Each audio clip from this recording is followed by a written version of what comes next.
if you look out in the world of logistics right now, it's a little bit different than it was 4 years ago when you started, right?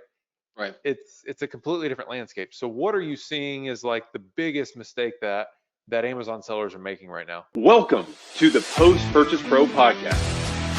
This is the only podcast that dives deep into post-purchase marketing to help Amazon sellers increase sales, ranking, reviews, and profits. It's everything that happens after the initial sale that makes a difference. We call this the back end. This is the Post Purchase Pro podcast, and we have a very special one today. We have the founder of ForceGet, Burak. Sorry if I don't get the pronunciation exactly right, Burak.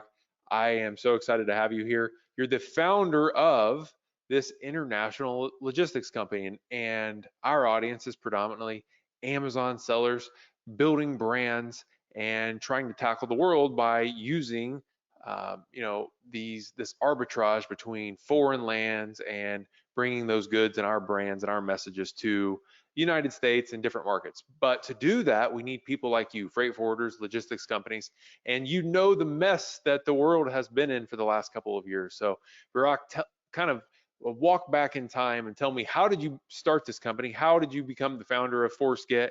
And then we'll get into your story. Hey, thank you so much for the opportunity and the introduction. As you mentioned, I'm the founder of ForceGet Digital Freight Forwarder. We are the only Amazon FBA logistic company who's providing real-time tracking on our website. I lived in China 8 years. I'm originally from Istanbul, Turkey. I'm based out of Miami, Florida, last 4 years. And when I lived China, it was the golden years, actually, 2011 to 2019. I was very lucky to be part of this really growing economy, double-digit GDP growing every year. The business were booming, online and offline. And I've attended like a lot of events in China side, Hong Kong, like Canton Fair, Hong Kong Electronic Travel, more than 50 cities. I started as a sourcing agent, one man show. But then we start working with like large companies. We do sourcing for them, and then they ask us to help them with their international shipping. So that's how I started ForceGet. And pretty much 4 years ago, we start shipping for e-commerce and Amazon sellers. Now we have 6 offices around the globe.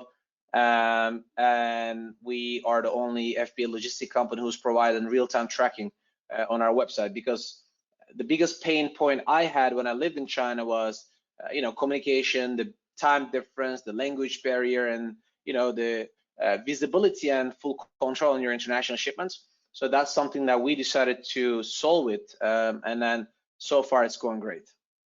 That's amazing. So rewinding back to 2014, 2015, 2016, we were launching a lot of different products for our own businesses. And during that time, we launched over 1,000 different private label products of our own. And the biggest struggle that we had, Burak, is that we were buying all of those products from China. And as we were shipping them over, we had a lot of SKUs to manage. And I couldn't see anything. I didn't know where anything was. So I couldn't time my marketing with my inventory. And it was just a huge nightmare. So we actually went through tons and tons of freight forwarders trying to get better reporting, better information.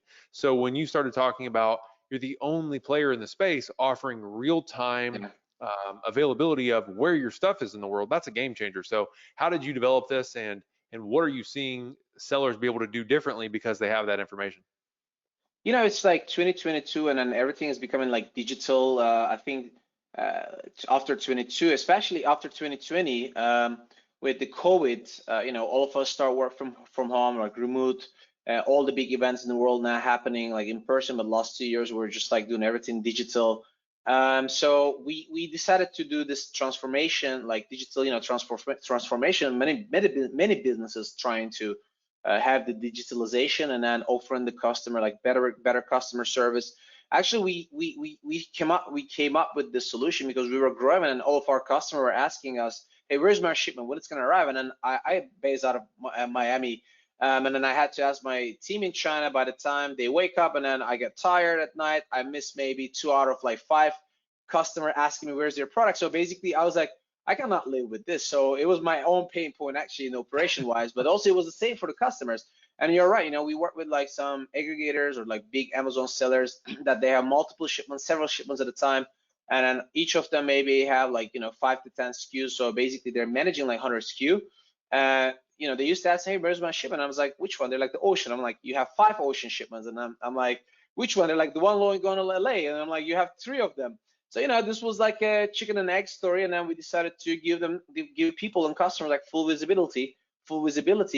And it's been going great. And then, there are a lot of challenges obviously in the software industry, but, and especially international logistics, there are a lot of delays and there are a lot of things that are happening outside of our freight forwarders control. The shipping line, the congestion on the origin, the destination port, especially if you're a private label seller, you probably source products from China. I know the COVID situation is like escalating again. So there are a lot of things that are going on, and then we eventually think that the future of this business, obviously, a lot of people are not anymore living in one place. So the time difference is like one of the biggest pain point we have for our customers. So we decided to have this platform that they can add their VAs, they can add their partners in the same account, so everyone can see it in a different time zone. So that was the idea behind this project, and then we got a lot of good feedback. And international logistics is something that a lot of different third parties involved, like truckers, the terminal, the port, and there are a lot of mistakes can be made, so we're trying to minimize that. So that's the idea of like why we start this entire process for e-commerce and Amazon sellers, which there is no solution for that before.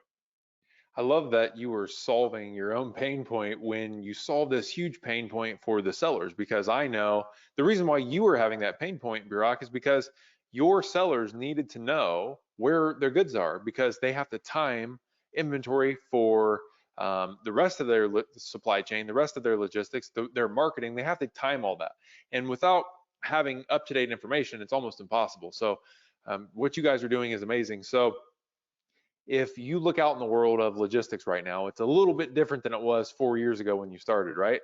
Right. It's a completely different landscape. So what are you seeing as like the biggest mistake that Amazon sellers are making right now? Just wanted to take a quick moment to ask a huge favor. We don't sell anything on the show because we just want to provide you with the best content and then let you get on with your day. As an Amazon seller, you know how important reviews are, and this podcast is no different. I would be forever grateful if you could take 30 seconds and leave us a review on your podcast app right now so we can help more sellers just like you. Thank you. Now let's get back into the show. I think they don't control their shipments. I would say that's one of the biggest things. They either work with like Amazon Global Logistics, maybe that's getting popular, or they're using their supply freight forwarder. But that's something that people should be really aware of it, because you spend hours and hours of work doing keyword research, developing the product, and then you're launching it, and now you're waiting, you're excited, and then eventually maybe you're gonna do something for Mother's Day or Valentine's Day or like a Christmas. Maybe you sell gift. So you don't even know when your shipment is going to arrive. So you cannot really manage your PPC, your budget. So kind of a lot of people, that's one thing that I was very surprised. Like, when I start working with e-commerce and Amazon sellers, they're very careful with every single step from the time scratch that they're looking for products and hours and days and nights. They're ordering from China. And now when it comes to international shipping, they're like, yeah, asking their suppliers to ship the product, and they don't even know who is the freight forwarder. And I'm like, How can you let your $50,000 product is shipped by someone you don't even know? And they don't have the container number, they don't have zero tracking, they don't know when it's going to arrive, and they're asking their supplier. I mean, there are a lot of, I lived in China 8 years, and there are a lot of great suppliers that helping people with their freight. But in my opinion, e-commerce and Amazon is, the most competitive actually marketplace in the world.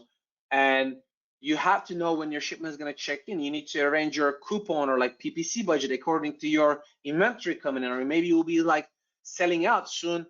You're running out of inventory, and you need to make sure when it's going to check in. So that's been biggest surprise and challenge for me too. We're also trying to do a lot of educational trainings, speaks and trainings for people for e-commerce sales, especially new starters, newbies.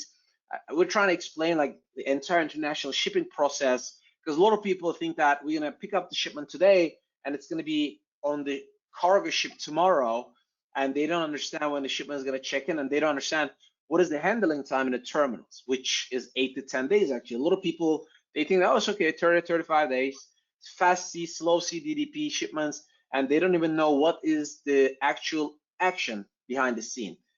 Obviously, it's not their core business, but I think it should be part of their understanding the entire process to manage their cash flow better, because that has been one of the biggest issues last 2 years. A lot of people, they actually failed because they couldn't manage their cash flow great. So I think this was something that I was like really surprised when I entered this industry.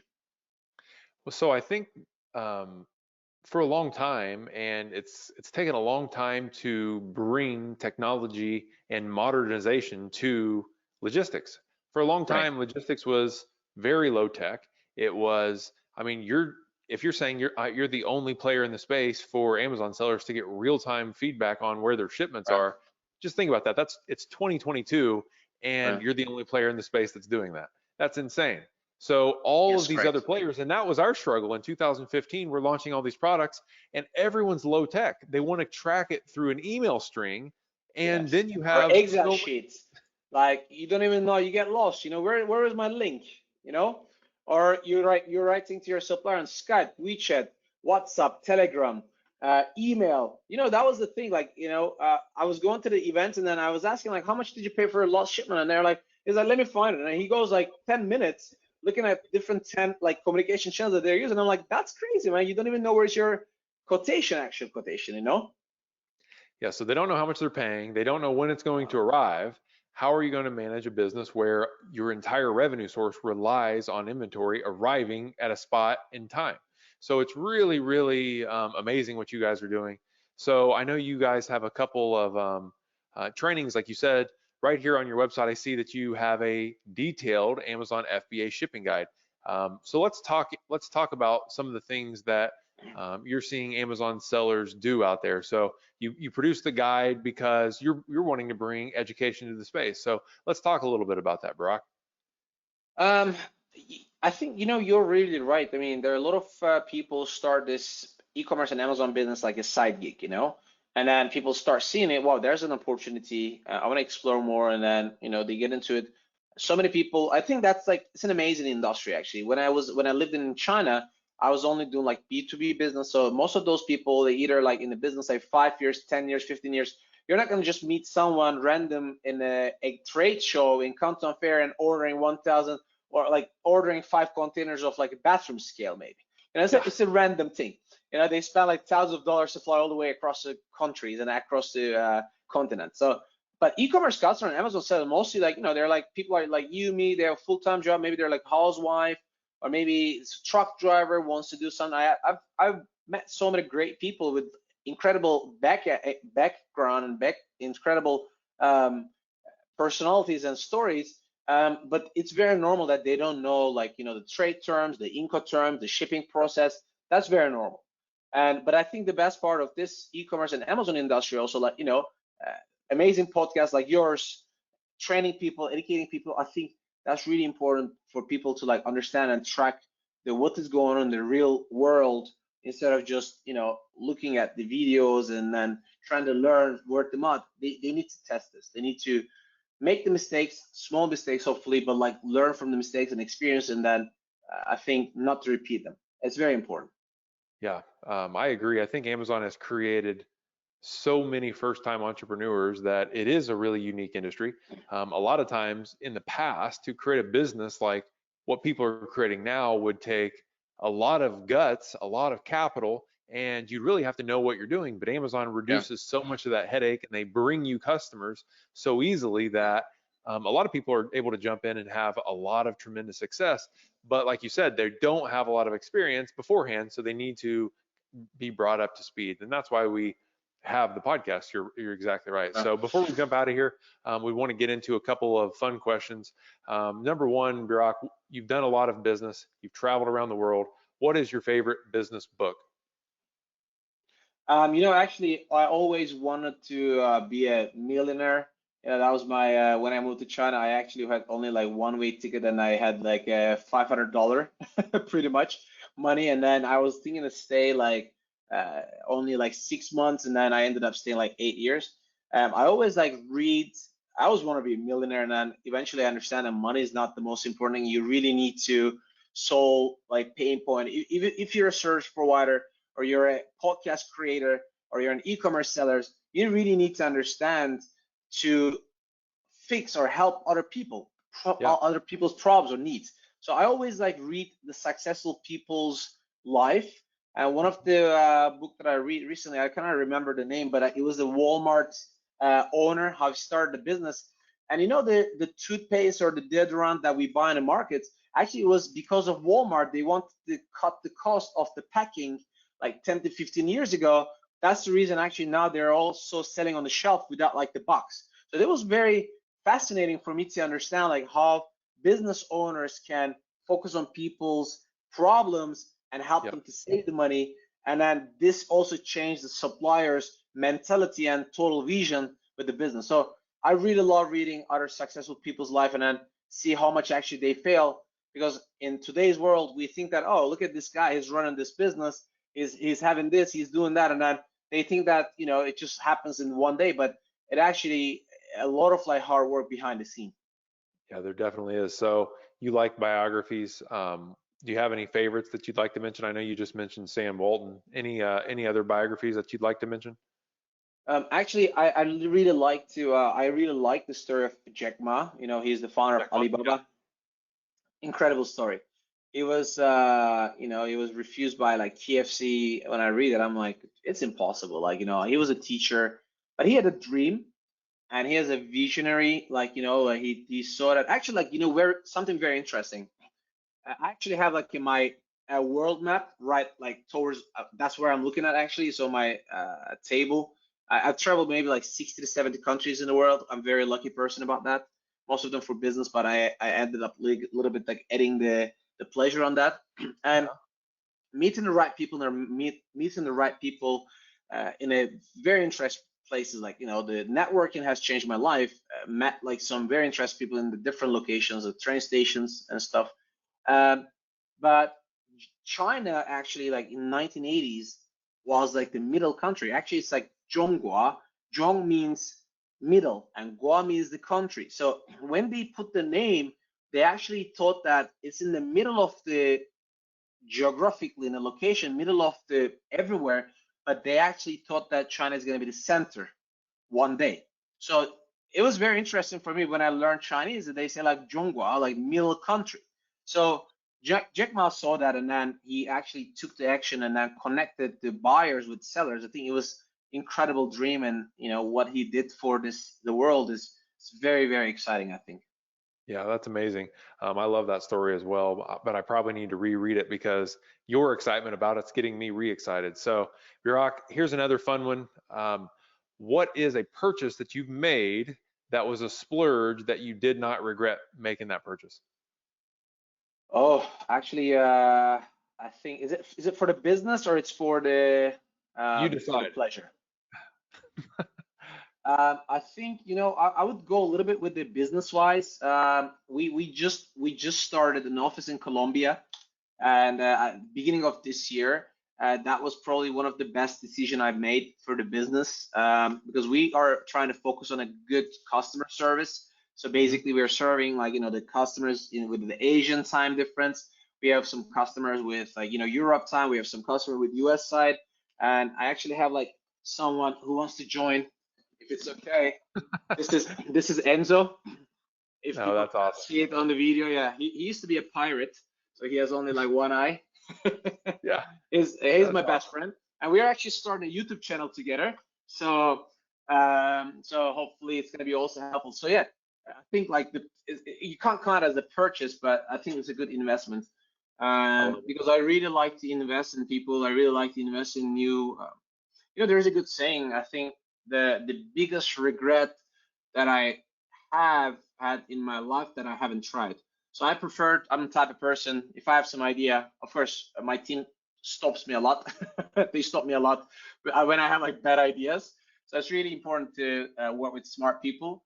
And luckily, we have a lot of like great people in our team. And then I think starting a new office in Colombia is like one of the like best decisions we made this year. So it's really growing fast, especially we do the customer service from there for our US customers. I love it so much. So um, let's wrap this up, Burak. I love that you guys are the only player in the space providing real-time logistical information about where your shipments are for Amazon sellers. It's ForceGet.com. Is Right. that the best place that people should go to reach out to you guys, or where should they go? Yes, please. And also we have some special offers that maybe if you don't mind saying, the first shipment we offer them $300. They can actually come and talk to us saying like we find you from Post Purchase Pro podcast. We offer them first month free storage in our warehouse in California, which is like worth of $700. And then other things like $300 first international shipping bonus. And we don't charge our customers upfront. That's, I think, another biggest thing that I learned because there are a lot of shipments customer like pay in advance and then the freight forwarder disappears or like they never answer. So we basically charge our customers successful their shipment is delivered to the destination. So it gives them great flexibility to get with their cash flow, especially the freight price increase a lot, and also the trust and so that they can work with a new company. So I definitely would like people to try our service and our platform. It's going to make their life very easy. Wow. So not only can you track where the shipment is, but you're also giving them financing basically for the time of the shipment. That's amazing. I can't wait to have you on a full webinar and dig into the details even more. But for now, Burak, this has been the Post Purchase Pro podcast. Thank you so much for being our guest today. Thank you so much for having me. Please take a second right now and share this podcast with someone you know that would find it valuable. The fastest way for us all to grow is to grow together. And if you haven't followed our podcast yet, do that right now so you won't miss out. I'll see you on the next episode.